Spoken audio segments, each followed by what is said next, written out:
मी प्राध्यापक doctor Lata Vaghela BA भाग 2 तिसऱ्या सेमच्या गृह अर्थशास्त्र विद्यार्थिनींचे वर्गामध्ये स्वागत करते। विद्यार्थी मैत्रिणींनो, काल आपण पाहिलं होतं की कर्बोदकाचं वर्गीकरण पाहिलं आणि एक शर्करेबद्दल माहिती आपण काल अभ्यासली होती। एक शर्करेचे गुणधर्मानुसार 3 प्रकार आपण काल पाहिले होते। त्यातला पहिला प्रकार होता द्राक्ष शर्करा, दुसरा पाहिला आपण फल शर्करा आणि तिसरा पाहिला उपदुग्ध शर्करा। यालाच आपण ग्लुकोज, फ्रुक्टोज आणि गॅलेक्टोज या नावाने ओळखतो। आज आपण त्याची एक शर्करीय काय आहे ते आपण आज जाणून घेऊया। एक शर्कऱ्यामध्ये काय काय आहे, कसा कसा त्याचा कोणत्या पदार्थांचा समावेश होतो, त्याचे कार्य काय, एक शर्करी आपल्या शरीरामध्ये त्यात कोणतं कार्य करतं, त्याचं वैशिष्ट्य काय आहे आणि ते आपल्याला कुठून प्राप्त होतं याबद्दलची सविस्तर माहिती आजच्या पिरियडला आपण अभ्यासूया। ग्लुकोजला द्राक्ष शर्करा किंवा डेक्स्ट्रोज असे म्हणतात आहे ना। तर मराठी नाव जर तुम्हाला इंग्लिशमध्ये आठवत असेल तर लक्षात ठेवा, अन्यथा भानगडीत पडू नका। स्पेलिंग चुकलं की त्याचा अर्थ बदलतो आणि ते चुकीचं लिहिण्यापेक्षा आपलं सरळ मराठीमध्ये लिहा। म्हणून ग्लुकोज हे नाव तुम्हाला आठवू शकतं, कारण आपण हा ग्लुकोज शब्द हा रोजच्या शब्दात वापरतो, पण डेक्स्ट्रोज हा आपण वापरत नाही। त्याच्यामुळे ग्लुकोज आणि द्राक्ष शर्करा अशी 2 नावं जरी तुम्ही लक्षात ठेवली तरीही पुरेसं आहे। त्याच्यामुळे ग्लुकोजला मराठीमध्ये द्राक्ष शर्करा असे म्हणतात। शारीरिक दृष्टिकोनातून ही शर्करा अतिशय महत्त्वाची समजली जाते आहे ना, कारण आपण पाहिलं आहे की कर्बोदकाचं महत्त्वाचं कार्य कोणतं आहे, तर शरीराला उष्णता देणे आहे ना। आणि ही उष्णता कोण देतं? ग्लुकोज देतं।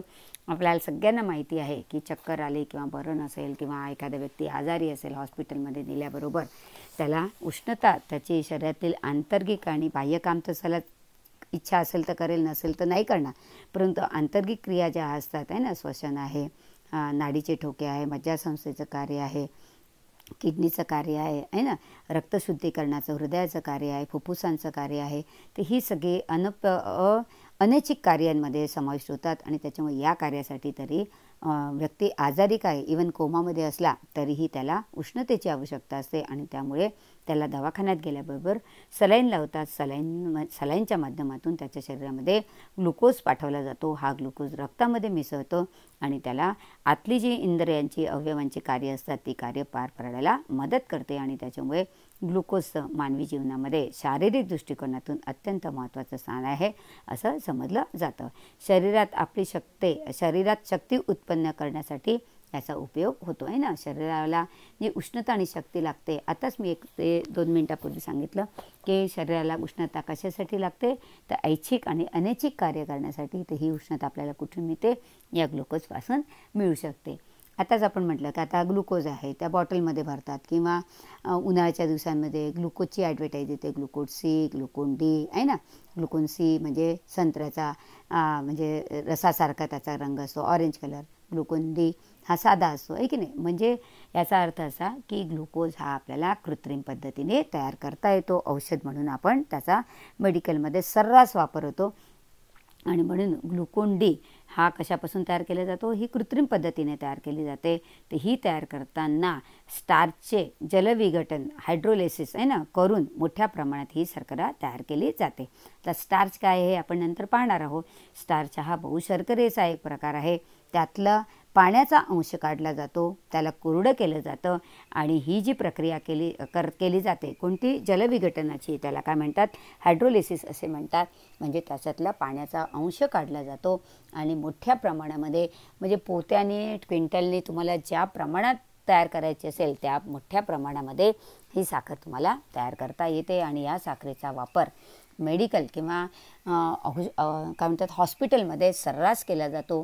लिक्विडच्या स्वरूपामध्ये केला जातो, कधी पावडरच्या स्वरूपामध्ये केला जातो आणि त्याच्यामुळे ग्लुकोज हा तुम्हा सगळ्या विद्यार्थिनींना माहिती आहे। याचा वापर केव्हा केला जातो? आजारी व्यक्ती, ऑपरेशन झालेल्या रुग्णास शक्ती मिळण्यासाठी ग्लुकोजचा उपयोग केला जातो आहे की नाही। एखादा आजारी व्यक्ती असेल, त्याला जर उष्णता आणि शक्तीची गरज असेल आणि असतेच कारण काय की त्याचं शरीराच्या अंतर्गत क्रियेसाठी या सगळ्या उष्णता आणि शक्तीची आवश्यकता असते आणि ही उष्णता आणि शक्ती कोणाच्या माध्यमातून पोचवली जाते? ग्लुकोजच्या माध्यमातून।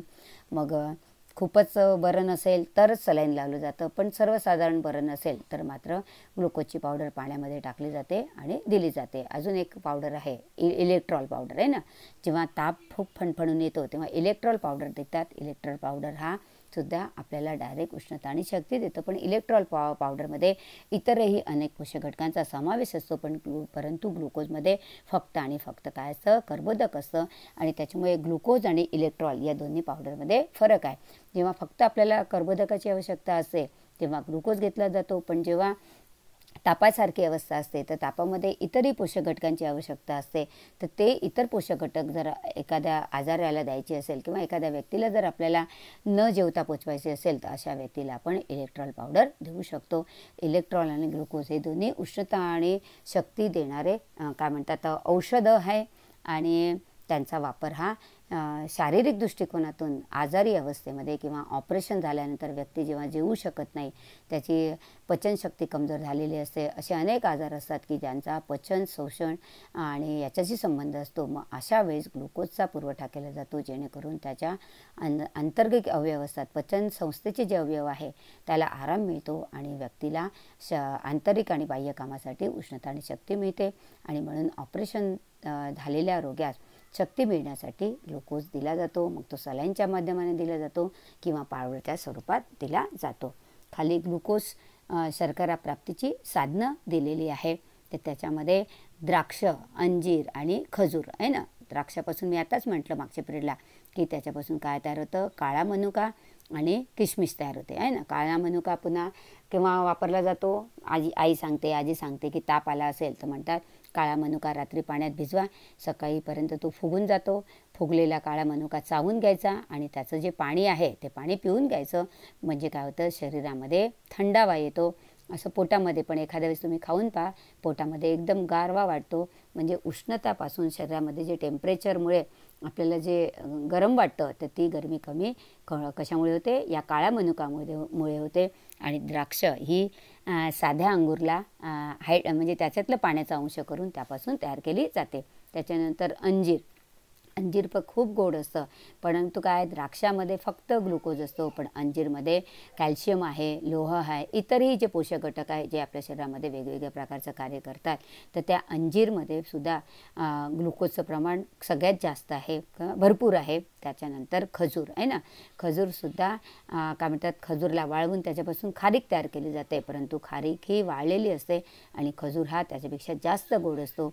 खजूर हा वृद्धांना चावता येतो. उपासांमध्ये आपण जे लोक मीठ नाही खात ते लोक खजूर खातात. म्हणजे खजूर खाल्ल्यामुळे त्या दिवशीच्या जेवणाची जी काही उष्णता असते ती उष्णता त्यांना त्या खजूरपासून मिळते. आणि त्याच्यामुळे ग्लुकोज प्राप्तीचं साधन कोणतं आहे, द्राक्ष, अंजीर आणि खजूर हे 3 जे फळं आहे किंवा ज्याला आपण ड्रायफ्रूट्स म्हणतो, हे 3ही ड्रायफ्रूट्स खूप जास्त प्रमाणामध्ये गोड आहे. कारण यापासून डायरेक्ट काय मिळते, ग्लुकोज मिळतो. हा ग्लुकोज डायरेक्ट काय होतो, द्राक्ष खाल्ले तुम्ही, अंजीर खाल्लं, खजूर खाल्लं तर डायरेक्ट त्याच्यापासून जो काही ग्लुकोज आहे तो ग्लुकोज मिळतो, तो तुमच्या रक्तामध्ये मिसळतो आणि तुम्हाला उष्णता आणि शक्ती मिळते. त्याच्यामुळे उपासमारी होते. उपास असेल किंवा जी व्यक्ती खाऊ शकत नसेल, दातांचे आजार असेल, गिळण्याचे आजार असेल, तर अशा व्यक्तींना ग्लुकोज, अंजीर आणि खजूर दिले तर त्यांना उष्णता आणि शक्तीचा पुरवठा चांगल्या प्रकारे होऊ शकतो. त्यानंतर त्यांनी रक्तातील ग्लुकोजचं प्रमाण सांगितलेलं आहे की नॉर्मल रक्ताचं ग्लुकोजचं प्रमाण किती असावं आहे की नाही. आणि हे ग्लुकोजचं प्रमाण कमी जास्त झालं की आपण काय म्हणतो, त्याचं शुगर कमी झालं किंवा त्याची शुगर वाढली. आणि शुगरला आपण काय म्हणतो, डायबिटीस या नावाने ओळखतो. इंग्लिशमध्ये त्याला डायबिटीस म्हणतात, मराठीमध्ये त्याला मधुमेह म्हणतात. आणि त्याच्यामुळे हे जे नॉर्मल स्थितीमध्ये मनुष्याच्या शरीरामध्ये 100 ml रक्तामध्ये किती असते, 80 ते 100 मिलीग्रॅम काय असते, ग्लुकोज असतो. 100ला 100 असतो आणि 80 पण असतो. 80पेक्षा कमी झाला तर आपण काय म्हणतो, अरे त्या व्यक्तीची शुगर लो झाली, डॉक्टर म्हणतात की त्याला गोड खाऊ घाला आहे की नाही. आणि ज्याचं 100पेक्षा जास्त होते आणि तेव्हा डॉक्टर सांगतात की शुगर वाढली, आता त्यांचं आहारातली साखर कमी करा. नुसती चहातल्या साखरेमुळेच साखर वाढत नाही विद्यार्थी मैत्रिणींनो. तर आपण वरण भात भाजी पोळी जे खातो त्या प्रत्येकमध्ये ग्लुकोज असतो, प्रत्येकमध्ये साखर असते. फक्त साखरेचं काय म्हणतात स्वरूप आहे ते कसं असतं, वेगवेगळं असतं. याबद्दल आपण या युनिटमध्ये सविस्तर अभ्यास करणारच आहोत पुढे. परंतु आता सध्या एवढं लक्षात ठेवा की 100 ml रक्तामध्ये 80 ते 100 मिलीग्रॅम साखर असेल तर काय होतं की त्याचा स्तर काय होतो, सातत्याने कायम राहील. हा करता 80 ते 100च्या दरम्यान जर साखर फिरत असेल, कधी 80 असेल, कधी 85 असेल, कधी 90 असेल, कधी 95 असेल, कधी 97 असेल, कधी 98 असेल, कधी 100 असेल, तर ती व्यक्ती नॉर्मल आहे. आणि हा जो रेशो आहे किंवा हे जे प्रमाण आहे ते सतत जर 80 ते 100च्या घरामध्ये फिरत असेल तर ती व्यक्ती सामान्य आहे. परंतु हे प्रमाण जास्त झालं तर मग त्या व्यक्तीला काय समजतात, मधुमेही समजतात आहे ना. मग ते 105 झालं, 110 झालं, काय 120 झालं. साखरेचं जसजसं प्रमाण वाढते तसतशी मधुमेहाची तीव्रताही वाढत जाते आणि त्यानुसार मग उपचार डॉक्टर करत असतात. आणि त्याच्यामुळे सर्वसाधारण शुगर किती आहे हे जर तुम्हाला माहिती असेल तर काय होतं, हे शुगर मोजण्यासाठी काय म्हणतात वेगवेगळ्या प्रकारचे ऑपरेटर्स मिळतात, काय म्हणतात उपकरणं मिळतात. आता तर ऑनलाईन उपकरण मिळतं.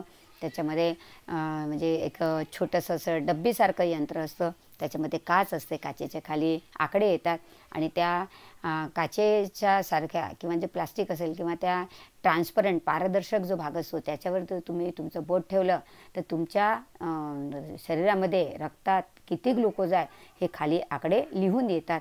आणि हा आकडा जर 80च्या वर आणि 100च्या पेक्षा कमी असा असेल तर तुम्ही नॉर्मल आहात, तुम्हाला शुगर नाही आहे. पण एखाद्या वेळेस हा आकडा जर 80च्या खाली दाखवत असेल आणि तो जर 100च्या वर असेल तर मात्र ती व्यक्ती एकतर लो मधुमेह म्हणजे लो शुगर किंवा हाय शुगर म्हणजे मधुमेही समजली जाते.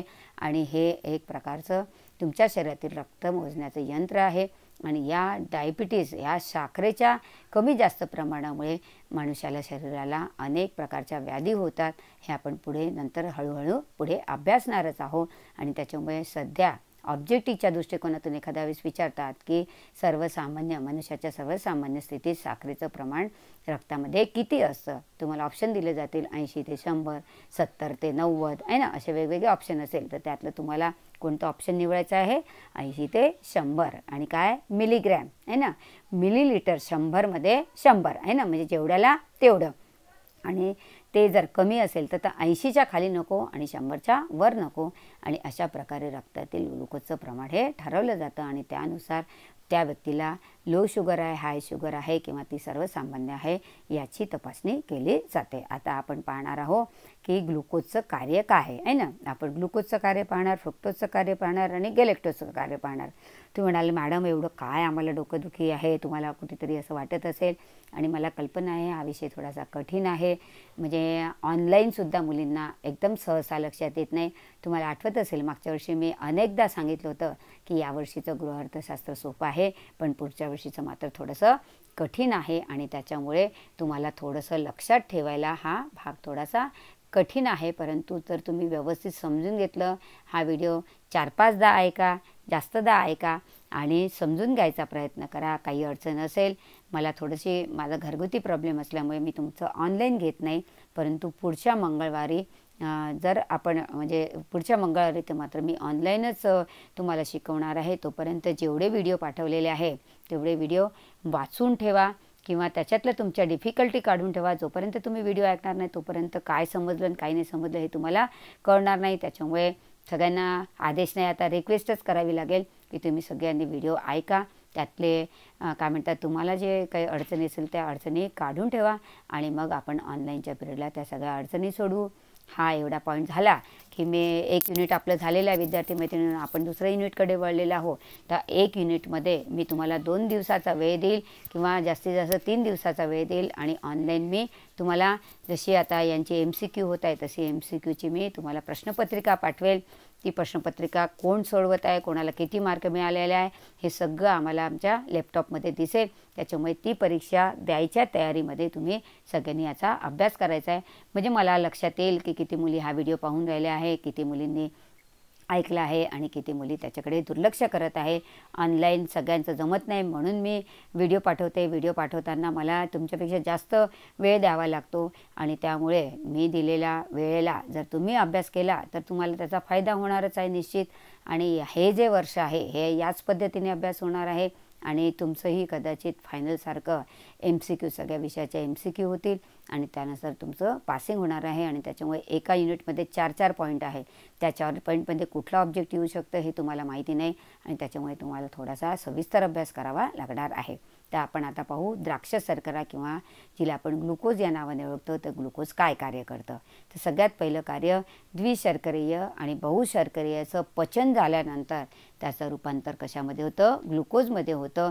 जोपर्यंत द्विशर्करेचा कुठलाही प्रकार सुक्रोज, लॅक्टोज आणि माल्टोजपैकी किंवा बहुशर्करीयचा पिष्टमय पदार्थ सेल्युलोज, हेमिसेल्युलोज, ग्लायकोजन आणि पॅक्टिन डेक्स्ट्रिन यांचं जोपर्यंत पचनानंतर ग्लुकोजमध्ये रूपांतर होत नाही तोपर्यंत या द्विशर्करी आणि बहुशर्करीयाचा आपल्या शरीराला फायदा मिळत नाही. आणि विद्यार्थी मैत्रिणींनो, आपल्या आहारामध्ये एकशर्करीपेक्षा द्विशर्करी आणि बहुशर्करी युक्त पदार्थ जास्त असतात आणि त्याच्यामुळे त्याचा पचन आणि शोषण होण्याची अत्यंत आवश्यकता असते. त्याच्यामुळे द्विशर्करी आणि बहुशर्करीयाच्या पचनाचं शेवटचं रूप म्हणजे ग्लुकोज आहे आणि जोपर्यंत तो ग्लुकोजमध्ये रूपांतरित होत नाही तोपर्यंत द्विशर्करी आणि बहुशर्करी यापासून आपल्याला उष्णता आणि शक्ती मिळणार नाही आणि उष्णता आणि शक्ती मिळाली नाही तर आपलं शरीर आजारी होऊ शकतं किंवा आपल्या शरीरातली ऐच्छिक आणि अनैच्छिक कार्य योग्य प्रकारे होणार नाही. त्याच्यानंतर दुसरं आणि महत्त्वाचं कार्य आहे आवश्यकतापेक्षा जास्त ग्लुकोज घेतला तेव्हा तो कशाच्या स्वरूपात येतो, ग्लायकोजन. ग्लायकोजन हा शब्द तुम्ही वर बहुशर्करीमध्ये चार्ट जर तुम्ही पाहिला तर तुम्हाला दिसेल की ग्लायकोजनच्या स्वरूपामध्ये तो संग्रहित केला जातो. आणि हा कुठे संग्रहित होतो, आपल्या लिव्हरमध्ये किंवा आपल्या यकृतमध्ये संग्रहित होतो. की एखाद्या दिवशी तुम्ही एकदम खूप पोटभर जेवता आहे ना, किंवा कोणी 3 टाईम जेवतं, कोणी 4 टाईम जेवतं, कोणी 2 टाईम जेवण 2 टाईम नाश्ता करतं. प्रत्येकाच्या जेवणाच्या आहार घेण्याच्या पद्धती वेगवेगळ्या असतात आणि त्याच्यामुळे जेवढं त्या दिवशी तुमच्या शरीराला जेवढी उष्णता शक्ती ऐच्छिक आणि अनैच्छिक कामासाठी लागते तेवढी वापरली जाते आणि जास्तीची आहे ती ग्लायकोजनच्या स्वरूपामध्ये तुमच्या यकृतामध्ये साठवली जाते. यकृतामध्ये तिला 250 ग्रॅम म्हणजे जवळपास पावभर ग्लायकोजनच्या स्वरूपामध्ये यकृतात साखर किंवा ग्लुकोज हा साठवला जातो. त्याच्यापेक्षा जर जास्त झाली तर ती चरबीच्या स्वरूपामध्ये व्यक्तीच्या शरीराच्या वेगवेगळ्या अवयवांमध्ये साचते आणि मग जास्त साखर झाली तर ती रक्तातील साखरेची जी पातळी आहे ती वाढते आणि त्या व्यक्तीला काय होतो, डायबिटीस किंवा मधुमेह हा आजार साधारणपणे आपल्याला होताना दिसून येतो. आणि त्याच्यामुळे आणि विद्यार्थी मैत्रिणी, शाकाहारी लोकांचा तर आहारच मुळे कर्बोदकयुक्त असतो. 70 ते 80% भाग हा कर्बोदकांनी युक्त असतो. फक्त 20% हा प्रथिन, स्निग्ध पदार्थ, खनिज पदार्थ, जीवनसत्व आणि पाण्याने व्यापलेला असतो. आणि त्याच्यामुळे आवश्यकतेपेक्षा जास्त शुगर असेल तर ती ग्लायकोजनच्या, फक्त तुम्ही एवढं लक्षात ठेवा, आवश्यकतेपेक्षा जास्त ग्लुकोज हा काय होतो, ग्लायकोजनच्या स्वरूपामध्ये यकृतामध्ये 250 ग्रॅमपर्यंत साठवला जातो. त्याच्यापेक्षा जास्तीचा चरबीच्या स्वरूपामध्ये शरीराच्या वेगवेगळ्या इंद्रियांच्या भोवती जमा होतो आणि त्यामुळे रक्तातील साखरेची पातळी वाढते आणि पातळीवर नियंत्रण ठेवले जाते. म्हणजे ही जी साखर जमा होते त्यामुळे काय होतात, त्यामुळे रक्तातील साखरेच्या पातळीवर नियंत्रण ठेवले जाते. परंतु याच्यापेक्षा जास्त साखर झाली तर मात्र त्या व्यक्तीला काय होतं, मधुमेह होतो आणि त्याच्यामुळे संग्रहित करणे आणि साखरेची पातळी नियंत्रित ठेवणे हे कोण काम करतं, हे काम ग्लुकोज करत असतं. आणि म्हणून आवश्यकतेपेक्षा जास्तीचा ग्लुकोज आपल्या शरीरामध्ये स्टोअर होतो किंवा संग्रहित होतो. म्हणून यकृताला आपल्या शरीरातलं गोदाम किंवा स्टोरूमसुद्धा ओळखलं जातं. स्टोरूम म्हणून सुद्धा त्या अवयवाकडे लोक पाहत असतात. हे सगळं संशोधनाने वेगवेगळ्या प्रकारच्या मेडिकल सायन्सनी प्रूव्ह करून दिलेलं आहे. आणि एक लक्षात ठेवा की या विषयाचा पेपर सोडवताना तुम्हाला हातच्या पुढ्या सोडता येणार नाही. जे आहे ते तसं त्या तसं पाठांतर करावं लागेल, आकलन डोक्यात ठेवावं लागेल आणि ते तसं त्या तसं लिहावं लागेल. समजा मागच्या वर्षी एखाद्या वेळेस सजावटीसाठी गुलाबीच्या ऐवजी तुम्ही निळा रंग लिहून ठेवला, काही बदलला नाही आहे ना, काही फरक पडला नाही. परंतु यावेळेस मात्र तसं तुम्हाला करता येणार नाही. म्हणजे हा विषय पुढ्या सोडण्याचा विषय नाही आहे, हा सायंटिफिक विषय आहे. त्याच्यामुळे तुम्हाला जसं त्या तसं लिहिणं भाग आहे, त्याच्याशिवाय मार्क मिळणार नाही. त्यामुळे रक्तातील साखरेच्या पातळीवर काय होतं, ग्लुकोज एक प्रकारे नियंत्रण ठेवतो किंवा एक प्रकारे कंट्रोल करतो. त्याच्यानंतर तिसरं कार्य आहे शरीरात कर्बोदकाचे संचलन ग्लुकोजद्वारे करणे. म्हणजे कर्बोदक हा ग्लुकोजच्या स्वरूपामध्ये पूर्ण शरीरभर प्रत्येक पेशींमध्ये, आपल्या प्रत्येक काय म्हणतात रक्तपेशींमध्ये आणि ज्या काही पेशी द्रव्य नेणाऱ्या ज्या पेशी असतात त्या सर्व पेशींचा आत्मा काय आहे, ग्लुकोज आहे. आणि हा ग्लुकोज कार्बोदक हा ग्लुकोजच्या स्वरूपामध्ये प्रत्येक पेशीपर्यंत, शरीराच्या प्रत्येक पेशीपर्यंत, म्हणजे अगदी केसापासून, डोक्याच्या केसापासून तर पायाच्या नखापर्यंत जितक्या पण छोट्या मोठ्या पेशी असेल त्याद्वारे तो काय होतो, ग्लुकोजच्या स्वरूपामध्ये कर्बोदक शरीराभर पसरलं जातं. आणि ग्लुकोज नसेल तर हे पसरणार नाही. ही साखर रक्तात जमा होईल, युरिनमध्ये जमा होईल आणि ती शरीराबाहेर टाकली जाईल आणि त्याच्यामुळे ग्लुकोजच्या स्वरूपामध्ये ती शरीराच्या प्रत्येक पेशीला पोहोचवण्याचं काम कोण करतं, ग्लुकोज करत असतं. ग्लुकोज कृत्रिमरित्या सुद्धा तयार करता येतं, आहे की नाही. समजा एखाद्या वेळेस कमी पडत असेल तर आपण कृत्रिम पद्धतीने सुद्धा ग्लुकोज आपल्या शरीराला पुरवू शकतो. परंतु कृत्रिम पद्धतीने जर पोचवायची सवय लावली तर मग आपली जेवणाची जी क्षमता असते ती कमी होऊन जाते. त्याच्यामुळे पुष्कळ लोक खूप कमी जेवतात, आहे ना. काही पचनविषयीचे आजार असेल तर त्यांना जेवण जास्त धकत नाही, जेवलं तर त्याचा त्यांना त्रास होतो. आणि त्याच्यामुळे ज्या लोकांचं जेवण फारच कमी असतं परंतु काम करण्याचे जे शारीरिक श्रम असतात ते जास्त असतात, अशा लोकांना जर तुम्ही रोजही ग्लुकोज दिला तरी तो त्यांच्या शरीरामध्ये साठवला जाणार नाही. तो त्याचा काय करतो, उष्णता आणि शक्तीसाठी उपयोग करत असतो. आणि त्याच्यामुळे ग्लुकोज आपल्याला कृत्रिम पद्धतीने तयार करता येतो. आपण वरच पाहिलं की स्टारचं जलविघटन केलं जातं आणि त्यापासून मोठ्या प्रमाणामध्ये ग्लुकोज आपल्याला तयार करता येतो, जो ग्लुकोज ग्लुकोन डी नावाने ओळखला जातो. त्याच्यानंतर फ्रुक्टोज, ज्याला आपण काय म्हणतो, फलशर्करा. नावाप्रमाणे सगळ्या प्रकारच्या फळापासून ती तयार होते म्हणून तिला काय म्हणतात, फलशर्करा म्हणतात. याला लेव्हिलोज अशाही नावाने ओळखलं जातं. परंतु मला असं वाटते की तुम्ही इंग्लिश नावाच्या भानगडीत पडू नका, सरळ सरळ मराठी नावं पाठ करा, नाही तर मग त्यांचे उच्चार तुमच्या मोबाईलमध्ये पाहून घ्या व्यवस्थित आणि ते उच्चार पाठ करा, म्हणजे मग तुम्हाला इंग्लिश आणि मराठी दोन्ही नावं लक्षात येईल. फ्रुक्टोज ही फलशर्करापासून तयार होते. याला लेव्हिलोज असेही म्हणतात. याचं वैशिष्ट्य काय आहे, ही सुद्धा ग्लुकोजसारखी चवीला गोड असते. याचे स्फटिकीकरण होत नाही, म्हणजे याचा पाक होत नाही, याचे स्फटिक तयार होत नाही, याचा बत्तासा तयार करता येत नाही, याचा तुम्हाला गाठी तयार करता येत नाही. कारण काय आहे, ही डायरेक्ट तुमच्या रक्तामध्ये कशासारखी, ग्लुकोजसारखी मिळते. पण फलशर्करामध्ये जी साखर असते ती कोणाच्या स्वरूपात असते, ग्लुकोजच्या स्वरूपात असते, आहे ना. मोसंबीचा ज्यूस, ऑरेंजचा ज्यूस आपण आजारी लोकांना विशेषतः देतो, आहे ना. परंतु फॉरेनमध्ये किंवा परदेशात जर तुम्ही गेल्या तर रोजच्या आहारामध्ये आपण चहा, कॉफी हे घेतो, ताक घेतो. ते लोक वेगवेगळ्या प्रकारच्या फळांचे रस घेतात किंवा फळांचे ज्युसेस घेतात नाश्त्यामध्ये. आपल्यासारखे पोहे, इडली, उपमान असे नाश्ते नाही करत. ते फळांचे रस अशा प्रकारचाच नाश्ता करतात आणि त्याच्यामुळे त्यांच्या खाण्याच्या पद्धतीने आपल्या खाण्याच्या पद्धतीमध्ये फरक दिसून येतो आणि यालाच लेव्हिलोज असे म्हणतात.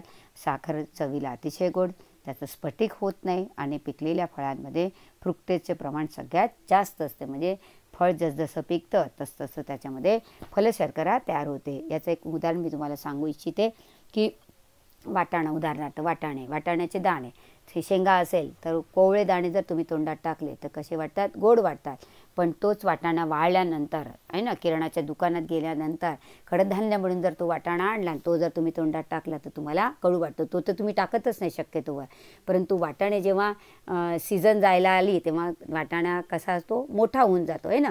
आणि तो मोठा दाणा जर तुम्ही तोंडात टाकला तर तो एकतर तुरट वाटतो किंवा कडवट वाटतो. म्हणून आपण काय करतो, कच्चे आणि कोवळे दाणे खातो. कारण जो कोवळा असतो तेव्हा त्याच्यामध्ये काय असतो, फ्रुक्टोज असतो. तो जसजसा पिकतो तसतसा त्याच्यामध्ये काय होतं, पिष्टमय पदार्थ तयार होतो, जी बहुशर्करे म्हणून ओळखली जाते. आणि त्याच्यामुळे पिकलेल्या फळांमध्ये फ्रुक्टोजचं प्रमाण अधिक असतं आणि जसजसं ते पिकतं तसतसं त्या फ्रुक्टोजचं रूपांतर पिष्टमय पदार्थामध्ये किंवा स्टार्चमध्ये होतं. त्याचा जो गोडवा आहे तो हळूहळू कमी होतो. याचा उलट आहे ना, याच्या उलट जर आपण पाहिलं तर केळ जर तुम्ही कच्चं खाल्लं तर ते कसं वाटतं, तुरट वाटतं.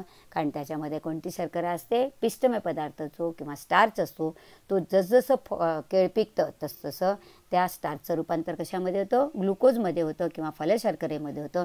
आणि त्याच्यामुळे हे दोन्ही उदाहरण कर्बोदकाचे अतिशय एकमेकांच्या विरुद्ध दिसतात. वाटाणे किंवा कडधान्य, शेंगा हा प्रकार कोवळा असताना गोड असतो, पिकल्यानंतर कडवट होतो. पण केळासारखी फळं कच्ची असताना तुरट आणि कडवट असतात आणि पिकल्यानंतर मात्र त्याला गोडवा प्राप्त होतो. आणि हे फ्रुक्टोज किंवा फलशर्करेचं एक वैशिष्ट्य आपल्याला दिसून येतं. प्राप्तिस्थानामध्ये ऑब्वियसली विविध प्रकारची पिकलेली फळं, मध, फुलांचे पराग आणि गोडसर ज्या भाज्या असतात चवीला, ज्याला आपण काय म्हणतो कोवळं आहे ना, थोडंसं गुळचट असतं. बटाटा थोडासा गुळचट असतो, रताळं थोडंसं गुळचट असतं आहे ना. म्हणजे या प्रकारच्या भाज्या ज्या आहे त्या भाज्या करताना आपण त्याच्यामध्ये आंबट गोड टाकतो, जेणेकरून ती भाजी गुळगुळ लागणार नाही आहे ना. आणि त्याच्यामुळे या सगळ्या भाज्यांपासून आपल्याला काय मिळते, फलशर्करा प्राप्त होते. ग्लुकोजचं पृथक्करणानंतर त्याचं रूपांतर कशामध्ये होतं, फलशर्करेमध्ये होतं. हे आपण वरच पाहिलेलं आहे. त्याच्यानंतर मधामध्ये किंवा शहद ज्याला म्हणतात त्याच्यामध्ये फलशर्करेचं प्रमाण किती आहे, 30 ते 40% फलशर्करा त्याच्यामध्ये दिसते. ग्लुकोज तर आहे पण 30 ते 40% फलशर्करा असते आणि उरलेला 60% भाग हा कशाचा असतो, ग्लुकोजचा असतो, ज्याला आपण काय म्हणतो द्राक्ष शर्करा. तर शहद हे तुम्ही चाटल्यानंतर गोड वाटतं आहे ना तुम्हाला, कारण त्याच्यामध्ये ग्लुकोज आहे, त्याच्यामध्ये फ्रुक्टोज आहे, म्हणजेच त्याच्यामध्ये द्राक्ष शर्करा आणि फलशर्करा आहे. फलशर्करेचं प्रमाण हे 30 ते 40% असतं आणि उरलेली असते ती काय असते, ग्लुकोज असते. हे सगळे बारीक बारीक गोष्टी मी तुम्हाला का सांगत आहे, कारण ऑब्जेक्टिव्हमध्ये हे सगळं येणार आहे आणि मी ऑब्जेक्टिव्हमध्ये हे सगळं तुम्हाला विचारणार आहे. तुमचे पेपर या ठिकाणी माझ्यासमोर येतील, कोणी काय सोडवलेलं आहे, कोणाला किती मार्क मिळालेले आहे हे सुद्धा तुम्हाला कळणार आहे. त्याच्यामुळे याच्यानंतर या सगळ्या गोष्टी तुम्हाला बारकाईने अभ्यासणं आवश्यक आहे. आता आपण शेवटचा प्रकार पाहूया आणि मग थांबूया, कारण मला माहिती आहे की ओव्हरडोस झाला तर तुम्हाला जे समजायचं असेल ते सुद्धा समजणार नाही. आणि त्याच्यामुळे मी शेवटचा प्रकार घेते आणि मग या पिरियड आपण या ठिकाणी थांबूया. शेवटचा प्रकार आहे जो आहे गॅलेक्टोज. नावाप्रमाणेच याला काय म्हणतात, उपदुग्ध शर्करा. नावामध्येच ती आपल्याला कुठून मिळते हे आपल्याला लक्षात येतं आणि त्याच्यामुळे उपदुग्ध शर्करा या नावाने ती मराठीमध्ये ओळखली जाते. वैशिष्ट्य ही मुक्त स्वरूपामध्ये आढळत नाही आहे ना, म्हणजे ती कुठल्या तरी बाउंडच्या स्वरूपामध्ये असते. तुम्ही पहा, दूध गरम केल्यानंतर सायवर येते आहे की नाही, दूध जसं उकळणार तसं त्याचा गोडवा वाढत जातो आणि त्याच्यामुळे ती मुक्त स्वरूपात असते, कुठल्याही प्रकारच्या बांधलेल्या किंवा अणुरेणूच्या स्वरूपामध्ये ती दिसत नाही. दुग्ध शर्करेचे जलविघटन झाल्यावर शरीरात त्याचं रूपांतर कशामध्ये होतं, गॅलेक्टोजमध्ये होतं. म्हणजे दूध घेतल्यानंतर शरीरामध्ये गेल्यानंतर त्याचं काय होतं, त्याचं जलविघटन होतं, त्याच्यातला पाण्याचा अंश बाहेर जातो किंवा ओढला जातो आणि शरीरामध्ये गॅलेक्टोज, म्हणजे आपण गॅलेक्टोज हा कशाचा प्रकार आहे, गॅलेक्टोज हा कशाचा प्रकार आहे, एक शर्कऱ्याचा प्रकार आहे.